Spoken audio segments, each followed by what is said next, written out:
In the dim twilight of ancient Rome, where marble walls echoed with secrets sharper than any blade, a young girl learned to survive an empire built on silence and power. Her name was Valeria Messalina. History remembers her as a scandal, a seductress, a destroyer. But before the legend, there was only a girl shaped by ambition, danger, and the hunger for survival. If you liked my video, then please like, comment, and subscribe the channel. Welcome to History Without Sleep. Before she ever stepped into the Imperial palace, Messalina walked through the halls of a noble Roman household filled with portraits of ancestors and the weight of expectation. From childhood, she was taught that her family's honor rested on her shoulders. She studied rhetoric at dawn, family history at noon, and poise in the evening. She learned to read people the way others read scrolls. Every hesitation, every forced smile, every shift in body language became part of her understanding of power. Messalina's education was crafted for survival, not gentleness. Her tutors sharpened her mind like a blade, teaching her law, politics, and the secret routes of information through Rome. She practiced observing people silently in crowded halls, identifying who was lying, who feared whom, and which alliances were forming in whispers. She learned early that information was power, secrets were currency, and silence was her armor. At 14, Messalina entered Rome's political salons, places filled with wine, poetry, and hidden rivalries. Senators bargained beneath the scent of incense. Generals bragged about victories they did not earn. She stayed quiet, collecting every detail, storing every weakness. Men dismissed her as a harmless girl, unaware she was memorizing their ambitions and fears. Her silence was her greatest disguise. As she grew older, Messalina's beauty became soft, graceful, and disarming, but it was her mind that made her dangerous. She perfected the art of appearing harmless while extracting information from those around her. A smile could win trust. A question could reveal a secret. She gathered debts, alliances, and vulnerabilities with quiet precision. People saw her beauty, but not the strategy behind her eyes. Rome itself was unstable. Caligula's madness had fractured the empire. Senators plotted in shadows, the Praetorian Guard hunted for kings to make and unmake, and the people suffered poverty and hunger. In this chaos, Messalina saw opportunity, and she recognized a man no one else valued, Tiberius Claudius Drusus, the awkward, stuttering scholar who would become emperor. People mocked him, but Messalina saw intelligence and vulnerability, a powerful combination for shaping the future. Their first true meeting occurred at a quiet scholarly gathering. Claudius spoke nervously, his voice catching, yet every word revealed a brilliant mind. While others snickered behind his back, Messalina listened. She saw the strength behind the stutter, the intelligence behind the awkwardness. When she approached him afterward, she did so with respect rather than mockery. For Claudius, it was the first time someone treated him as a man of worth. Their early bond grew not from passion, but from thought. Messalina asked questions that revealed her sharp intelligence. Claudius answered with unexpected insight. She admired his mind. He adored her attention. In a world of mockery, she made him feel valued. She didn't simply want his affection, she wanted the future he represented. A future inside the Imperial palace. Marriage to Claudius placed Messalina at the center of Roman power. She moved quietly, reshaping her household into a network of informants. She placed loyal servants, trained messengers, and discreet observers in key positions. She subtly influenced decisions, offering suggestions that Claudius trusted without hesitation. She didn't seize power, she guided it like a steady hand on a ship's rudder. Within months, Messalina's influence could be felt throughout the empire. Governors were appointed at her recommendation. Grain shipments changed routes at her suggestion. Senators sought her favor. She built alliances through charm and silence. Rome admired her and feared her. Even in her rise, the first whispers of jealousy and suspicion began to form. And so we close part 1 with Messalina standing at the edge of enormous power, respected, feared, and indispensable to Emperor Claudius. She holds secrets, influence, and a network that stretches across Rome. But every step upward creates deeper shadows behind her. Enemies are watching. Rivals are preparing. In Part 2, her power grows, and so do the dangers surrounding her. With Claudius now emperor, the palace became Messalina's domain, a vast maze of marble halls, guarded doors, and hidden eyes. She understood quickly that the imperial court was not a single entity, but a battlefield of factions. Freedmen, senators, generals, noblewomen, and the Praetorian Guard all pulled at the emperor like competing wolves. Messalina moved among them with a calm face and careful steps, listening to every conversation, noting every rivalry. She understood who feared losing power, and who was hungry to take it. Messalina did not rise alone. She began assembling a loyal circle of freedmen, men and women who owed everything to her. These were not nobles. They were people who understood survival and gratitude. She trained them to gather information, carry private messages, watch senators at dinners, notice the smallest gestures of fear or ambition. Soon, Messalina had eyes in kitchens, in barracks, in market stalls, in the Senate, and even in the private quarters of her rivals. Her influence spread quietly, like vines across marble. Messalina gave birth to 2 children, one of whom was Claudia Octavia.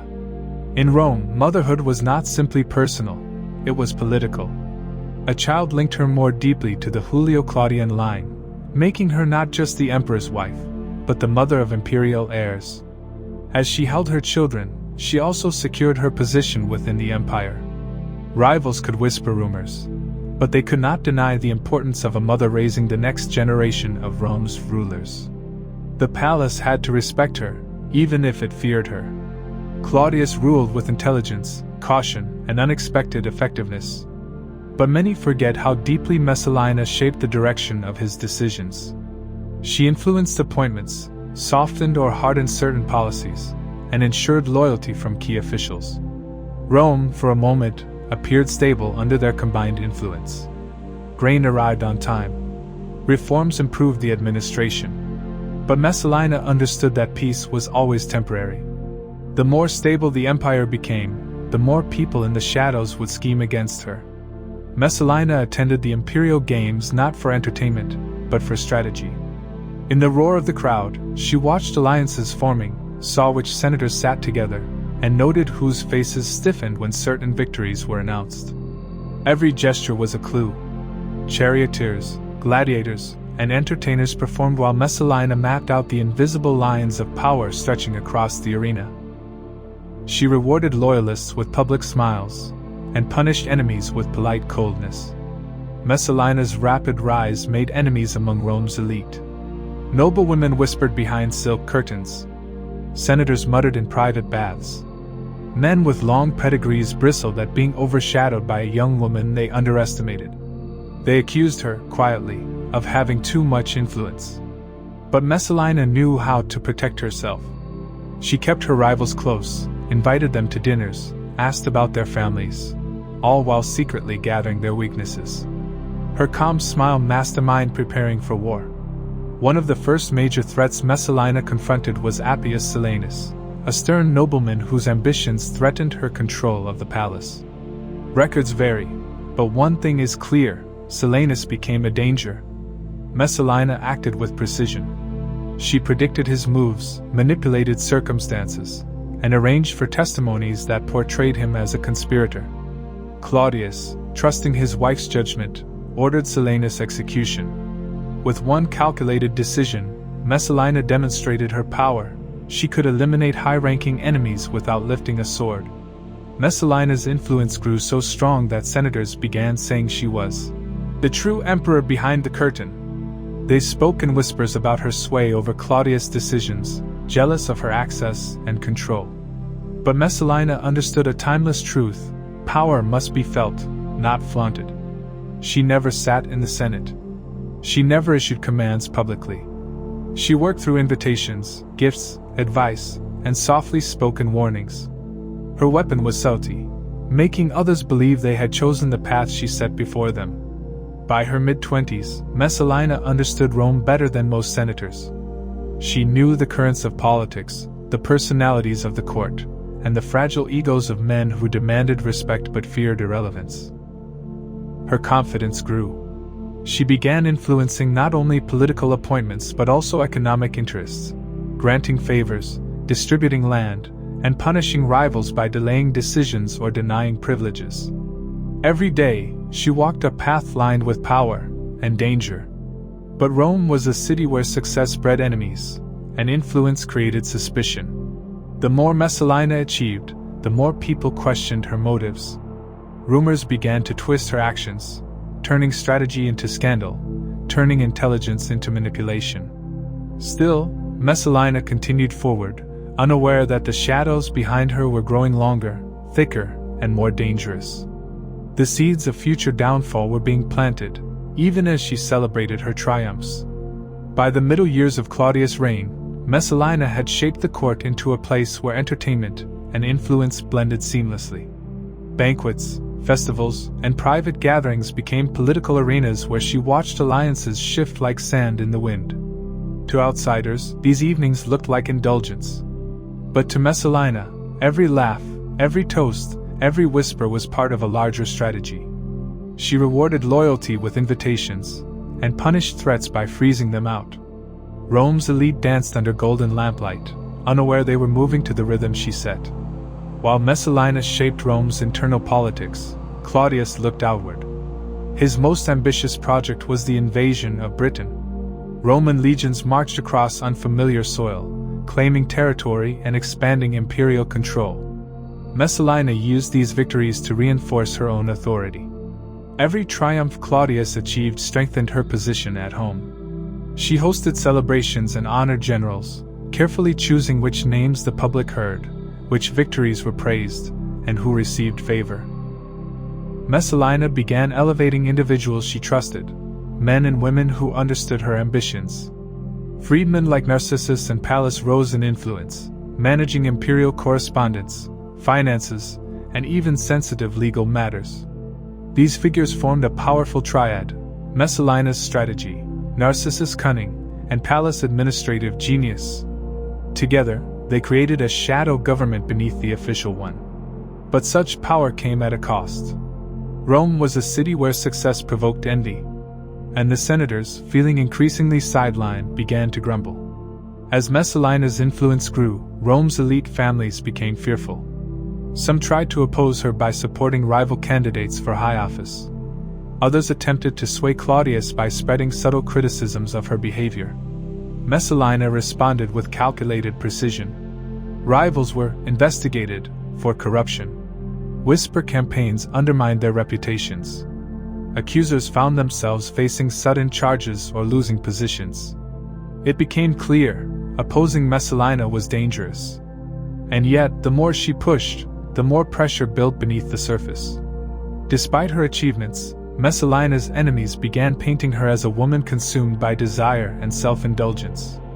Rumors grew, exaggerated or entirely fabricated, suggesting secret lovers, hidden feasts, and immoral activities. These stories traveled faster than truth. The empire loved scandal, and Messalina became a target. The more powerful she became, the more myth blended with her reality. In the courts and markets, her name became a double-edged sword, respected for power, whispered in scandal. Messalina oversaw luxurious gardens that became the heart of her political world. The gardens of Lucullus, with their fountains, terraces, and lavish pavilions, hosted events where deals were made far from the formal constraints of the Senate.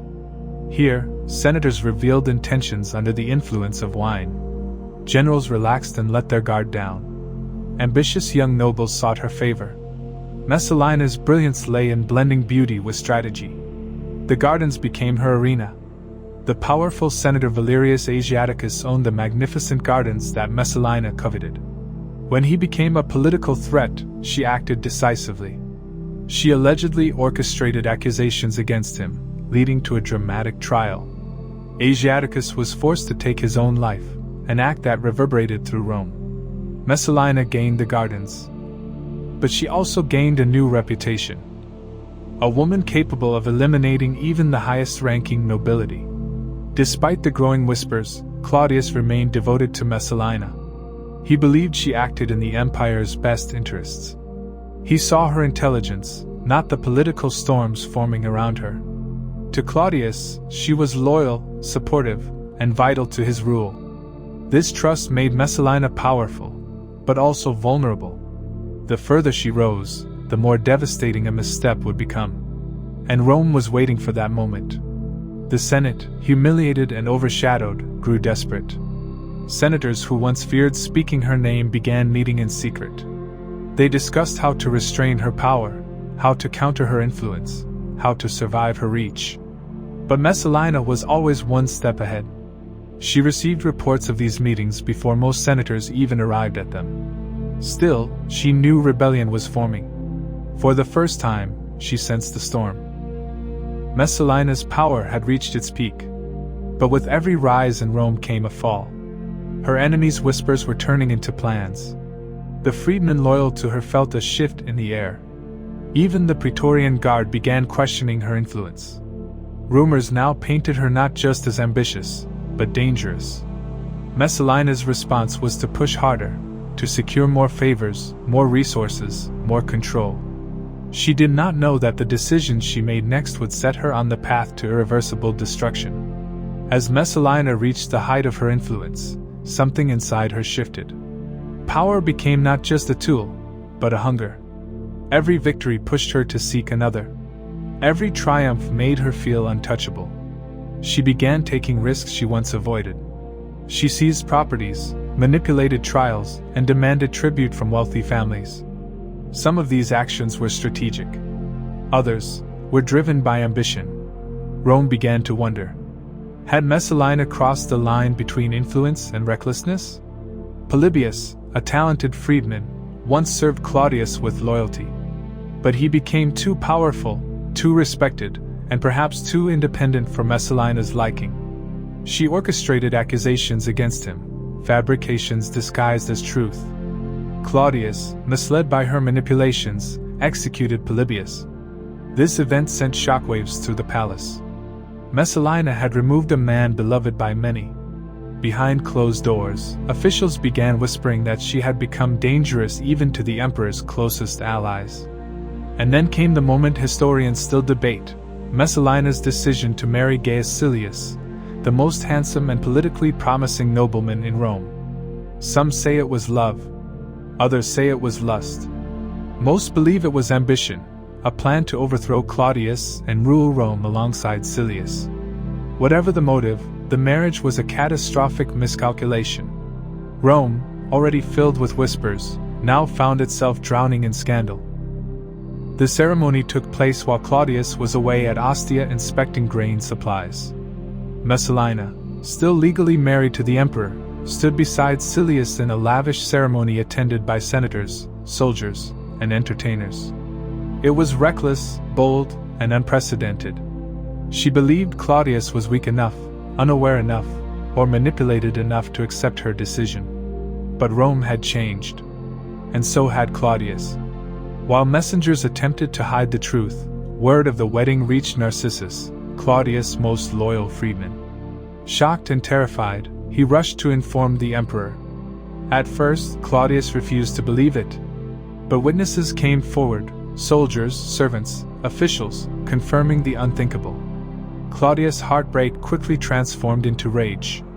For the first time in his life, the emperor acted decisively and without hesitation. Claudius rushed back to Rome. The Praetorian Guard stormed Silius' residence, capturing him before he could organize resistance.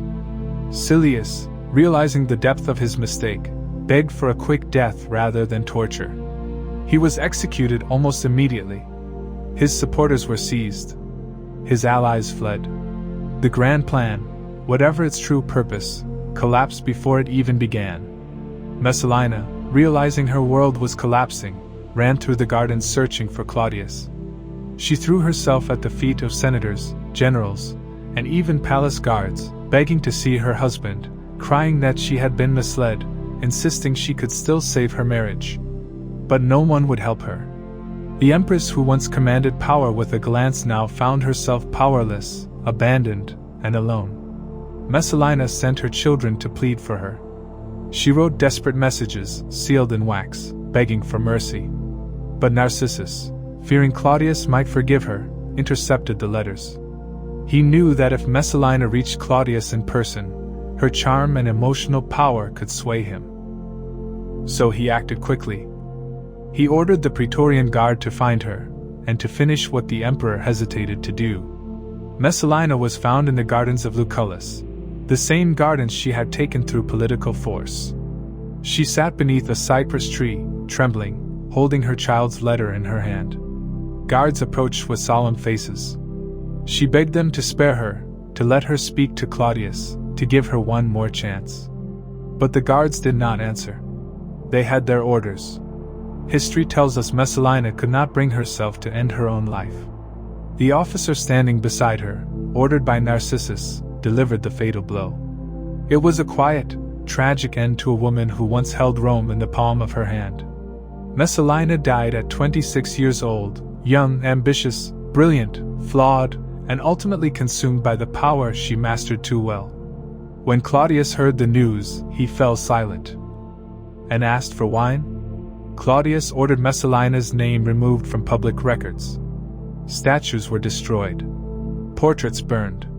Her memory was officially condemned, damnatio memoriae. Rome, once under her influence, moved on quickly. But the silence she left behind echoed through the palace halls. Every senator, every freedman, every noblewoman knew Rome had lost one of its most cunning political minds.